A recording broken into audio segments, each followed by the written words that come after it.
네, 안녕하십니까. 저는 새를 공부하는 박찬열입니다. 오늘은 매사냥에 대해서 말씀드리겠습니다. 우리나라의 맹금류는 어떤 종류가 있을까요? 우리가 흔히 보면 매류, 수리류, 그 다음에 올빼미류, 또 작은 새인 떼까치류도 보면 새를 잡아먹는 새입니다. 그래서 이 맹금류는 그 새를 잡아먹거나 작은 설치류들을 잡아먹는 그러한 새들인데요.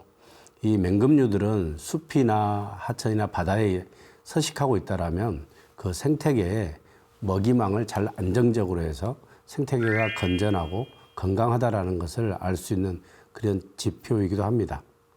그 시치미 떼다라는 말 아세요? 예, 아마 다들 아시죠. 시치미 떼다라고 했을 때 그 시치미 이 단어는 매사냥하고 관련이 있습니다. 어떤 지역에서 매를 잘 기르는 사람이 자기 매이다라고 하는 그런 표식이 시치미라는 이런 표식입니다. 어떤 우리 같으면 자기 태그라고 할 수가 있죠. 이 매는 나의 매이다라고 했는데 이 매사냥을 하다가 어떤 마을에서 그 매가 다른 마을로 바람이 불어서 넘어가다 보면 시치미를 하고 있는 매가 있으면 이 매는 꿩이나 비둘기를 잘 잡구나 라고 생각해서 그냥 바로 자기 시치미로 바꿔 달기도 합니다. 그래서 시치미를 떼다라는 말이 나왔습니다. 그럴 정도로 우리가 조금만 분달하면 매사냥이 우리 일상에 아주 가까이 있습니다. 특히 이러한 매 중에 우리가 도시에서도 흔히 볼 수 있는 황조롱이랄지 또 뭐 새매, 새매는 좀 도시에서 일부 숲에서 볼 수 있지만요. 그러한 새들은 우리가 흔히 볼 수 있는 그러한 새입니다. 그래서 오늘은 그러한 매사냥이 어떤 의미를 가졌는지를 한번 살펴볼 텐데요. 아랍에미리트가 원래 제안을 했지만 우리나라를 포함해서 몽골, 프랑스, 스페인 등 동서양 11개국이 공동으로 신청돼서 여러 나라 간에 공유하고 있는 전통 문화라는 부분이 매사냥입니다. 이 매사냥은 실제로 기원전 3,500년 전에 고대 메소포타미아 문명에서 처음 시작됐었습니다.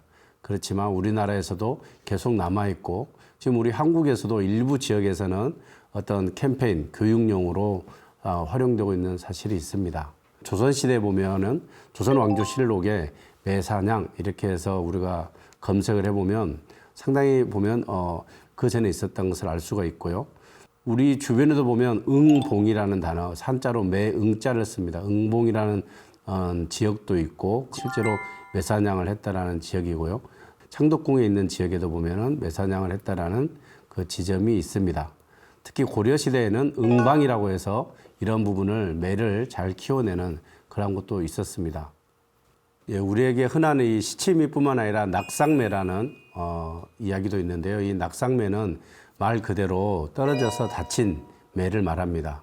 그래서 실제로 어떤 지역의 매가 새끼를 키울 때 보면 절벽에서 주로 새끼를 키우는데요. 주로 태어나자마자 어느 정도 새끼가 되면 그냥 절벽에서 떨어뜨리는 거죠. 그래서 떨어뜨리는 새 중에 살아남은 새만을 가지고 이제 키우기를 합니다. 왜냐하면 그 정도 자기가 어느 정도 다치고 그렇게 됐을 때 더 용감하게 먹이를 잡고 그러한 습성이 있기에 낙상매를 아주 새를 잘 잡는 매 이렇게 표현하기도 합니다. 실제로 절벽에서 어미매가 이렇게 나르면서 이렇게 먹이를 주는데요.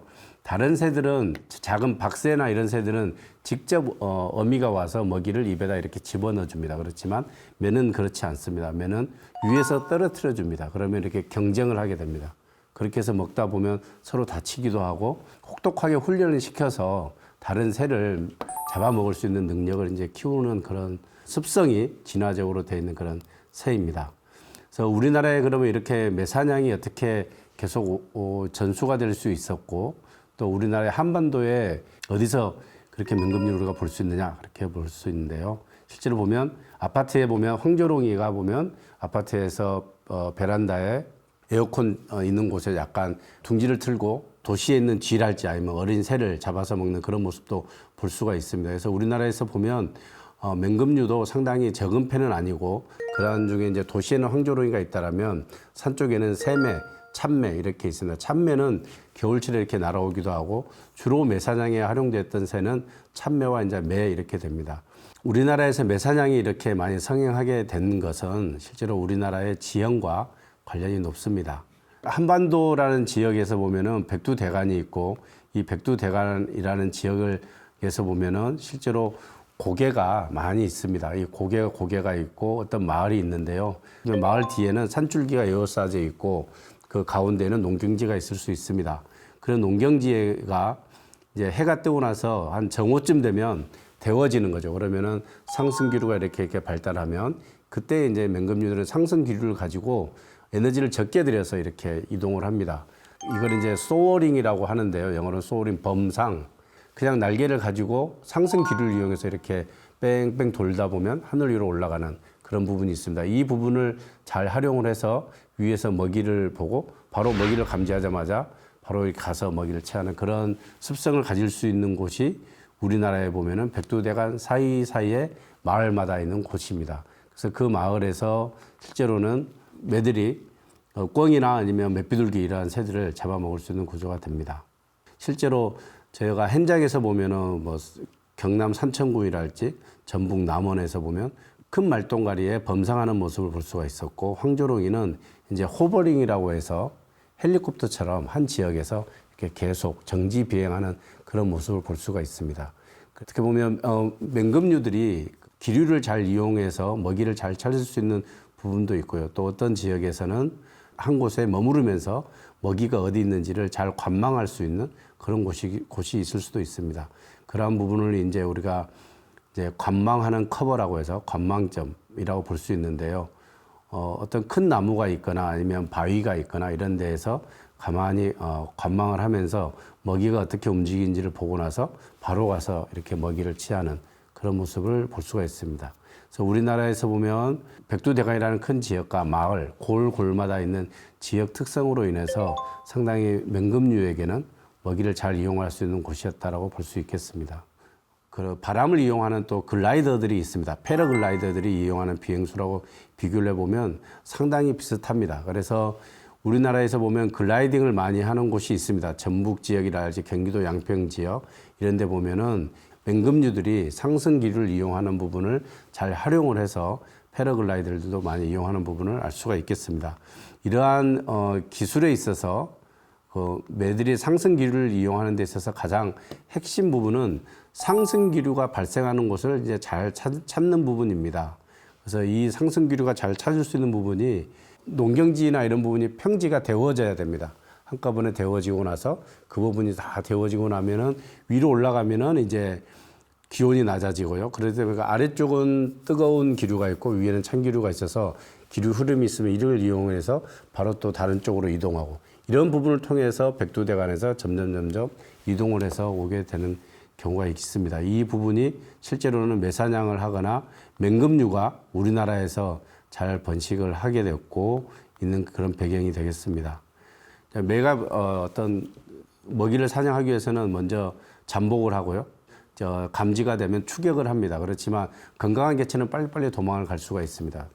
오히려 약한 개체, 또 병든 개체 이러한 개체를 먹이를 잡을 때는 쇠약하거나 병든 개체를 잡기에 그 자체에 맷비둘기나 꿩의 건강한 개체들은 거의 영향을 안 받습니다. 그러면 그 또 건강한 개체들은 다시 자손을 낳고 계속 영속적으로 유지가 될 수 있다는 부분이 매사냥의 생태학적인 의미라고 할 수 있겠습니다. 실제로 중국이나 몽골 같은 경우에 평지에서는 작물을 많이 심어놨는데 들쥐에 의해서 피해가 많을 경우가 있습니다. 들쥐가 많아져서 작물에게 영향을 주는데 해로운 영향을 주는 그런 제어할 수 있는 곳으로서 이 맹금류를 활용하기도 합니다. 네, 그래서 이제 중국이나 몽골 같이 이렇게 평지 지역에는 조망할 수 있는 그런 큰 나무가 이런 부분이 없어서 인위적으로 한 5m, 6m 정도 되는 그런 폴대를 중간중간에 두고 아예 여기에 그러니까 조망대 이렇게 적혀 있기도 합니다. 그렇게 해서 다행히 우리나라에서는 좁은 골마다 있다 보니 그리고 나무가 있어서 여기에서 조망을 하기도 하고 하면서 먹이를 잡기도 합니다. 그렇듯이 이 맹금류가 어떤 지역에서 이제 살기 위해서는 분명히 먹이도 있어야 되지만 조망할 수 있는 커버, 그래서 벤티지 커버라고 하는데요. 그 조망점이 중요합니다. 또 맹금류는 실제로 통째로 먹습니다. 이 설치류를 통째로 잡아먹기도 하는데요. 소화되지 않는 부분은 이렇게 밖으로 내기도 합니다. 그러한 부분을 펠릿이라고 합니다. 그래서 펠릿을 연구를 하면 얘가 어떤 먹이, 어떤 쥐 종류를 먹었는지, 쥐를 먹었는지, 새를 먹었는지를 알 수가 있는데요. 깃털을 같이 먹기에 깃털이 다 소화가 안 됩니다. 그래서 다시 토해내는데 그 토해내는 지점이 좀 일정하게 있습니다. 그래서 우리나라에서도 보면 어떤 동물을 먹었는지 알 수 있고 그 지점이 보면 우리나라에서는 주로 산 쪽에 이렇게 붙어 있다라는 거죠. 그런데 이제 유럽이나 이제 평지 있는 지역에서 보면은 이 조망대라는 지점 옆에 종종 나타나는 경우를 볼 수가 있겠습니다. 그래서 매사냥을 실제로 이제 우리 조상들이 많이 이용을 했는데요. 그 매사냥은 총포 사냥과 비교해서 본다면 매사냥은 먹이 사슬을 이용해서 어떤 선택적인 사냥을 하는 거라고 말할 수 있고요. 그래서 매사냥은 또 잡을 때 보면은 혼자 하는 게 아니라 여러 사람들이 공동으로 잡습니다. 그래서 공동체가 있어야지 됩니다. 어떤 사람은 매가 어디로 가는지를 보고 또 어떤 쪽은 먹이가 되는 꿩을 이렇게 같이 모아서 같이 공동체가 의해서 매사냥을 했던 부분이 어떻게 문화적인 부분으로까지 되는 부분이기도 합니다.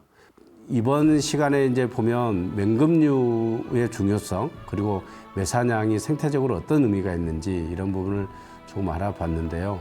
맹금류라는 게 어떤 생태계에 있어서든지 어떤 유해한 개체군, 어떤 새들 먹이가 되는 생물의 개체수가 확 늘어났을 때 조절해주는 생태계 조절자로서 중요하고 생태계를 건강하게 유지하는 측면에서 중요합니다.